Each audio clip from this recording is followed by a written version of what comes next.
أعوذ بالله من الشيطان الرجيم. بسم الله الرحمن الرحيم. الحمد لله رب العالمين، بارئ الخلائق أجمعين، باعث الأنبياء والمرسلين، محمد وعلى آله الطيبين الطاهرين. أما بعد، فقد قال مولانا مولى الموحدين، إمام العارفين، إمام المتقين، علي بن أبي طالب عليه الصلاة والسلام: وأما النهار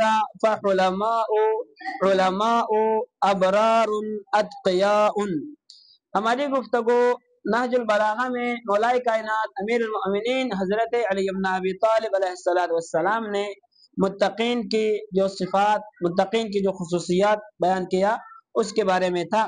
کل کی گفتگو میں آپ کے سامنے متقین کی 5 خصوصیتیں بیان کی۔ سب سے پہلے رات کی تاریکی میں اپنے قدموں پر اٹھ کھڑے ہوتے ہیں اور اللہ سبحانہ و تعالیٰ کی عبادت بجا لاتے ہیں، اور اس کے بعد قرآن مجید کی آیات الہیہ کی تلاوت ٹھہر ٹھہر کر کرتے ہیں، اور اس کے بعد اپنے نفسوں کو غمزدہ اور غمگین کر دیتے ہیں، اور اس کے بعد قرآن کی جب کسی ایسی آیت کے اوپر پہنچ جائے کہ جس میں خداوند متعال نے بہشت کی نعمتوں کا تذکرہ ہے، تو دعا کرتے ہیں کہ پروردگار ہمیں جنت کی نعمتوں سے مالا مال فرما۔ لیکن کسی ایسی آیت کے اوپر جب پہنچتے ہیں کہ جس میں خداوند متعال نے جہنم کی آگ سے ڈرایا گیا ہے، تو رب کی پناہ مانگتے ہیں۔ گویا کہ اس جملے میں مولا امیر المؤمنین نے قرآن فہمی، قرآن کی تلاوت کا روش ہمیں سکھایا گیا ہے۔ جب کبھی قرآن مجید کی آیات الہیہ کی تلاوت کریں، کسی ایسی آیت کے اوپر پہنچے کہ جہاں پر مومنین کے لیے جنت کا وعدہ ہے، تو دعا کریں پروردگار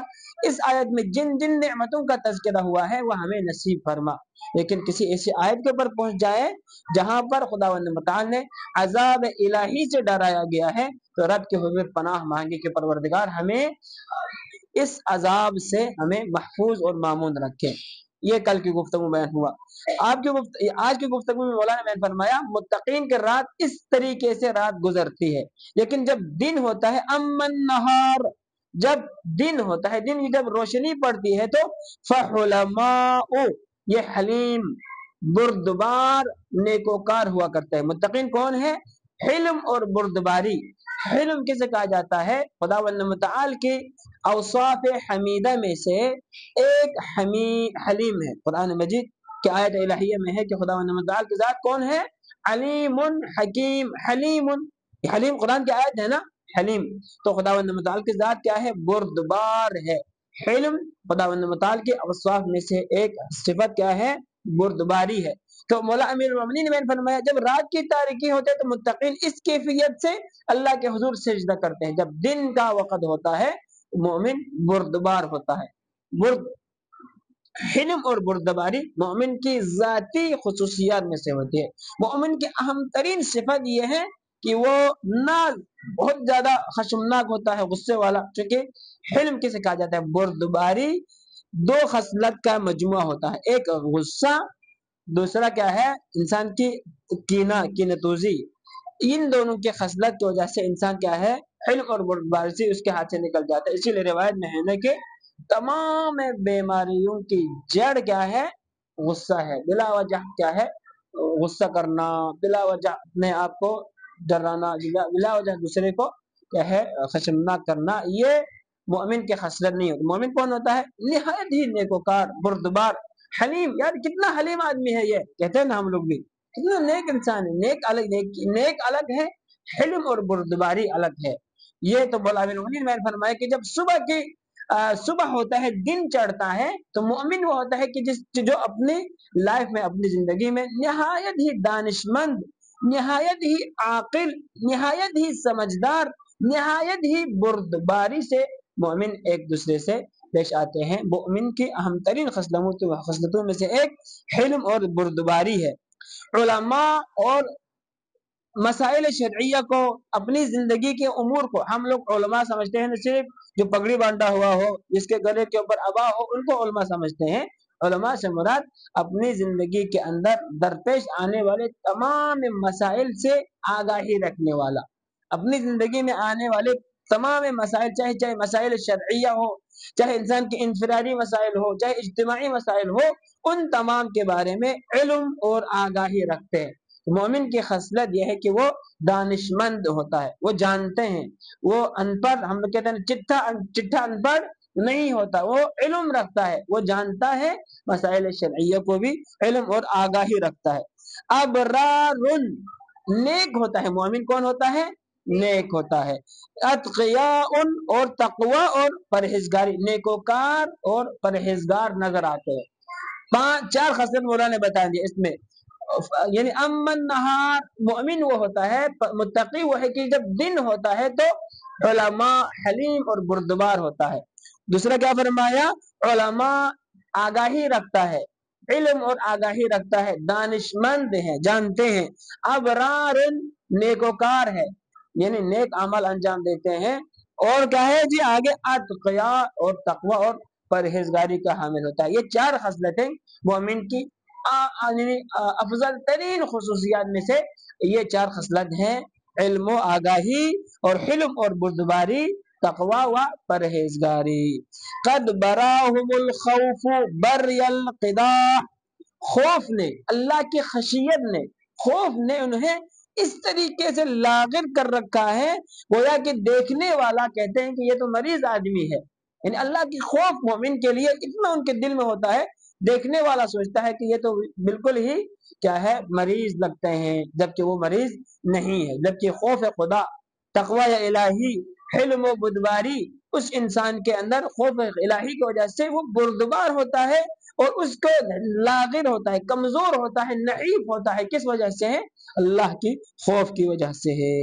وما بالقوم من مرض، دیکھنے والا متقی کو سمجھتے ہیں کہ یہ تو بھائی بہت ہی کمزور آدمی ہے، بہت ہی مریض آدمی، ہم لوگ کہتے ہیں نا کہ دیکھنے سے ہی یہ مریض لگتا ہے، کہتے ہیں نا بسا اوقات مومن وہ ہوتا ہے کہ جو دیکھنے ظاہری دنیا میں اللہ کی خوف ان کے دلوں کے اوپر اس حد تک ہوتا ہے کہ وہ کیا ہے، لاغر اور خوف الہی اس کو کہا جاتا ہے، کہتے ہیں نا یعنی خوف الہی ان کے دلوں کے اندر ہے، خوف و خشیت الہی سے ان کے دل کام جاتے ہیں۔ مولا امیر المومنین کی حکومت کا زمانہ تھا، مولا علی کا بھائی عقیل، جناب عقیل آیا، عقیل آنے کے بعد کہا کہ یا علی، میں بچے دار ہوں، میرے ہاں بچے ہیں اور میں محتاج ہوں، بیت المال سے اپنے بھائی کو تھوڑا سا زیادہ دے دیں، دوسروں کو جو مل رہا ہے وہ مجھے ملا ہے لیکن اس سے تھوڑا سا زیادہ دے دیں۔ یہ طبقاتی نظام ہوا ہے نا، وہ کس کی پیداوار ہے؟ اور ایک بات، تاریخی بات، جو طبقاتی نظام رائج ہے ابھی مسلمانوں کے مابین، وہ حضرت خلیفہ ثانی کا رویہ ہے۔ اس نے بیت المال میں سے اپنے رشتہ داروں کو زیادہ دیا، نوازا، جن رشتہ داروں کے لیے آج کل کے زمانے میں گھر نہیں ان کو گھر دے دیا، جن کو بنگلہ نہیں ان کو بنگلہ دے دیا، جن کو گاڑی نہیں ان کو گاڑی دے دیا، ٹھیک ہے۔ بیت المال جو عام مسلمانوں کے مفاد کے لیے استعمال ہوتا تھا، اس کو اس نے اپنی شخصی اور کیا ہے انفرادی ضروریات کے لیے استعمال کیا، جبکہ امیر المومنین علی بن ابی طالب علیہ السلام وہ ہستی ہے کہ جب اپنے سگا بھائی عقیل آتے ہیں کہ میں پریشان ہوں، میں محتاج ہوں، مجھے تھوڑی سی معاونت کریں، تو کیا کرتے مولا امیر المومنین؟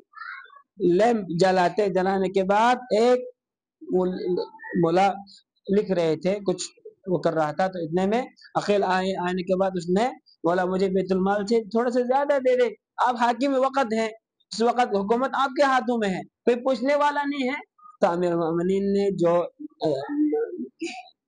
لیمپ تھا اس سے یعنی وہ لانے کے بعد ایک لوہے اٹھایا، لوہے کو اٹھانے کے بعد اس کو گرم کیا، گرم کرنے کے بعد تھوڑے سے عقیل کے قریب لے جانا تھا، عقیل چیخ کے بولا مجھے آپ گرم لوہے علی کو جو مجھے دکھا رہے ہیں۔ امیر المومنین نے فرمایا اے میرے بھائی عقیل، آپ دنیا کی اس مختصر سی آگ اور اس آگ سے بچنے کے لیے آپ اتنی دور بھاگ رہے ہیں، اور علی سے تقاضا کر رہا ہے کہ بیت المال سے تھوڑا سا زیادہ دے دے، تاکہ یہ وہ علی واسطی ہے، دنیا نے علی کو نہیں پہچانا۔ اسی لیے مولا نے نہج البلاغہ میں کوشش کریں آپ لوگ امیر المومنین کی شخصیت کے بارے میں سرچ کر لیں، لکھیں امیر المومنین کی شخصیت کو، امیر المومنین کی عظمت کو۔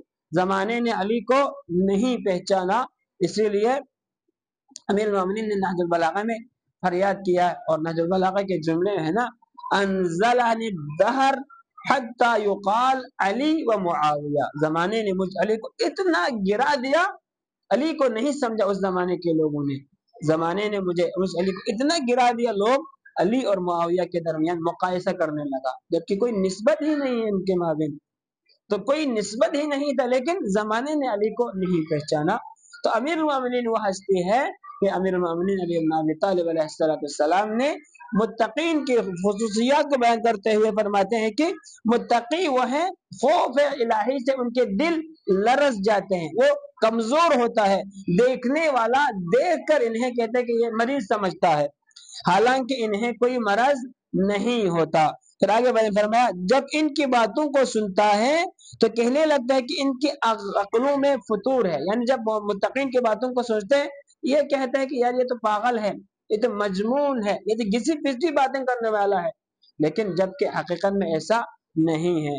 جیسے میں تمار کے بارے میں ہے نا، جیسے میں تمار کا حلیہ دیکھ کر ابن زیاد ملعون نے مذاق اڑایا کہ کیا علی کے شیعہ کی یہی حالت ہے؟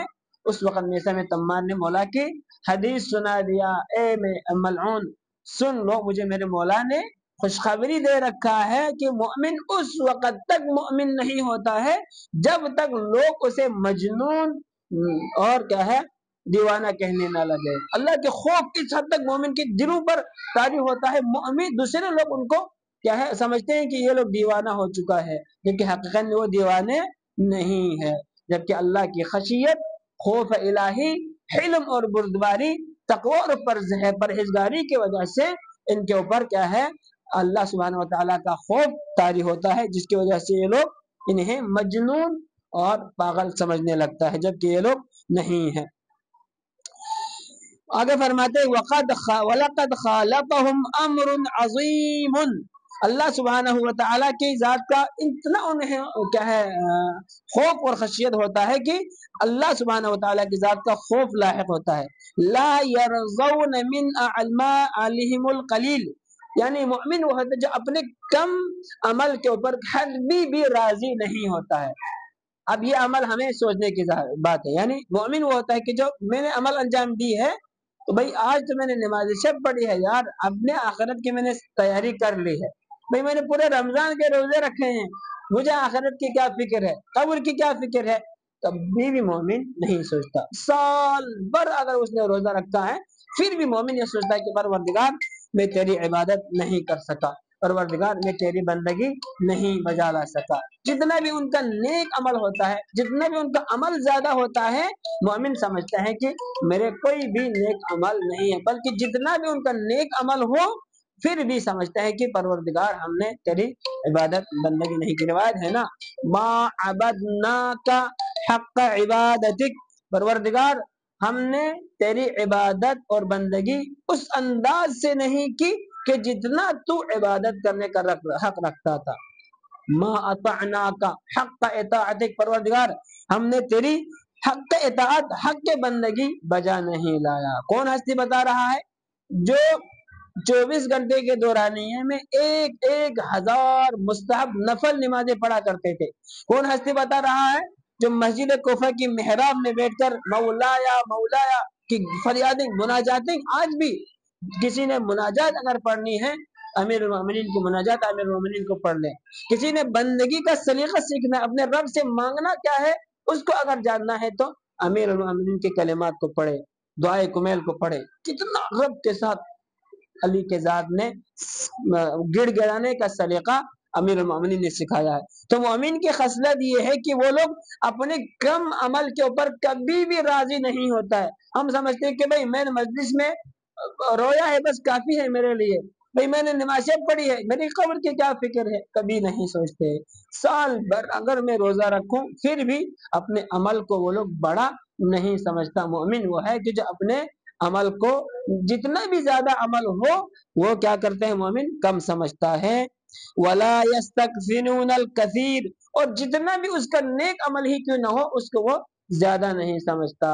تو ہمیں بھی چاہے کہ ہمیں اگر اللہ کی ذات نے توفیق دے رکھا ہے نیک عمل انجام دینے کی تو نیکی کرتے جاؤ، اور یہ کبھی بھی نیک عمل کے انجام نہیں کے اوپر عجب اور خود پسندی کا شکار نہ ہو۔ بھئی میں نے عبادت انجام دی ہے، بھئی میں نے پورے رمضان کے روزے رکھے ہیں، آپ اور میں 24 گھنٹے میں 32 رکعت واجب نمازیں پڑھنے کے اوپر ہم احسان جتاتے ہیں، جبکہ ہم اس ہستی کے ماننے والے ہیں جو 1000 نفل نمازیں پڑھا کرتے تھے۔ اور پھر بھی کہتے ہیں کہ پروردگار علی تیری عبادت کا حق ادا نہیں کر سکتا، پروردگار علی تیری بندگی کا حق ادا نہیں کر سکتا۔ تو امیر المومنین نے بیان فرمایا متقین وہ ہے کہ ان کا عمل جتنا بھی زیادہ ہو وہ کم سمجھتے ہیں، اور جتنا بھی اس کا عمل زیادہ ہو تو اس کو، یعنی اگر کتنا بھی زیادہ عمل ہو تو اس کو وہ زیادہ نہیں سمجھتے۔ آج 7 خصوصیات آپ کے سامنے بیان کی ہے۔ علم اور بردباری ہے، علم و آگاہی ہے، تقوی پرہیزگاری ہے، اور اس کے ساتھ ساتھ مومن جب دیکھتے ہیں تو خوف لاغر اور کمزور ہوتا ہے، اور جب کہ دیکھتے ہیں تو مجنون، اور لوگ انہیں مجنون پاگل کہتے ہیں، جبکہ وہ لوگ نہایت ہی سمجھدار لوگ ہوا کرتے ہیں۔ جتنا بھی ان کا نیک عمل ہو اس کو کبھی بھی زیادہ نہیں سمجھتا، اور جتنا بھی زیادہ کثیر عمل ہی ہو تو اس کو کبھی بھی مومن زیادہ نہیں سمجھتا۔ تو ہمیں ضرورت اس بات کی ہے کہ ہم بھی امیر المومنین ان نورانی کلمات کو اپنی زندگی کا حصہ بنائیں۔ شروع کے دن سے تاکید کر رہا ہوں، میری دنیا، میری آخرت، میری قبر، میری برزخ کی زندگی سنورنے کے لیے امیر کائنات کا ایک فرمان کافی ہے، زیادہ کی ضرورت نہیں ہے۔ آپ پورے نہج البلاغہ مولوی کی طرح حفظ کرنے کی بھی کوئی ضرورت نہیں، ایک مولا کا کلمہ لینے، شروع رمضان سے لے کر آج تک آپ نے جتنا پڑھا ہے اسی کو آج غور کر لیں۔ دیکھیں کتنی خصوصیات مولا نے متقین کی بیان کی ہے، اور میں نے سنا ہے پوری رمضان میں، اور لکھ بھی لیا ہے کاپی میں، آیا یہ میرے اندر ہے یا نہیں ہے۔ اگر ہے تو شکر کرے پروردگار، تیرا شکر تو نے مجھے یہ توفیق دی، مجھے امیر المؤمنین جیسے ہستی کے کلام کو سمجھنے کی توفیق دی۔ معمولی بات نہیں ہے، ہاں ہر کسی کو یہ گوہر نایاب، یہ علوم کا خزانہ نہیں ملتا، اللہ کے ذات نے آپ ان کو یہ توفیق دے رکھا ہے۔ معمولی بات نہیں ہے کہ امیر المؤمنین، ہم لوگ، میں خود اپنی لائف دیکھو، آج اپنے والدین کو چھوڑ کر اپنے گھر والوں کو چھوڑ کر پوری خاندان سے کٹ کر دور و دراز اپنے ملک کو چھوڑ کر دوسرے ملکوں کے سفر کر رہا ہے، 1 سال نہیں، سالوں 14 سالوں سے ہم لوگ کس لیے؟ امیر المؤمنین کے کلمات کو سمجھنے کے لیے، قرآن کی آیتوں کو سمجھنے کے لیے، ٹھیک ہے؟ یہ سفر ہم کر رہا ہے، برداشت اتنی ساری چیزیں کس لیے ہے؟ تاکہ ہم علوم و معارف اہل البیت سے اپنے سینوں کو، اپنے دلوں کو منور کر لیں، اور سیکھنے کے بعد اپنی پریکٹیکل لائف میں ان کو ہم عملی طور پر عمل انجام دیں، اور جب ہم قیامت کا دن ہوگا امیر المؤمنین کے ماننے والوں میں سے ہمارا شمار ہو جائے۔ تو ہمیں بھی چاہیے کہ ان کلمات کو نہ صرف پڑھنا ہے، یہ ایک توفیق ہے کہ آپ کو نصیب ہوئی، کتنے ایسے لوگ ہیں یہاں پر اسٹوڈنٹ ہیں، ٹھیک ہے، لیکن انہیں یہ نصیب نہیں ہوتا کہ یہاں آئیں اور بیٹھیں اور کلاس سنیں، سننے کے بعد لکھیں، لیکن اللہ کے ذات نے آپ کو یہ توفیق دے رکھا ہے، آپ کو یہ سعادت دی ہے کہ آپ امیر المؤمنین کے کلمات کو سن رہے ہیں، امیر المؤمنین کے کلمات کو سمجھ رہے ہیں، تو یہ خدا کی ایک توفیق ہے۔ پروردگار ہماری طرف سے اس قلیل اعمال کو قبول و منظور فرما، ہمیں امیر المؤمنین کے کلمات کو غور سے پڑھنے، سمجھنے اور ان پر عمل پیرا ہونے کی توفیق عنایت فرما، بر محمد و آل بیت محمد صلوات اللہم صلی علی محمد و آل محمد۔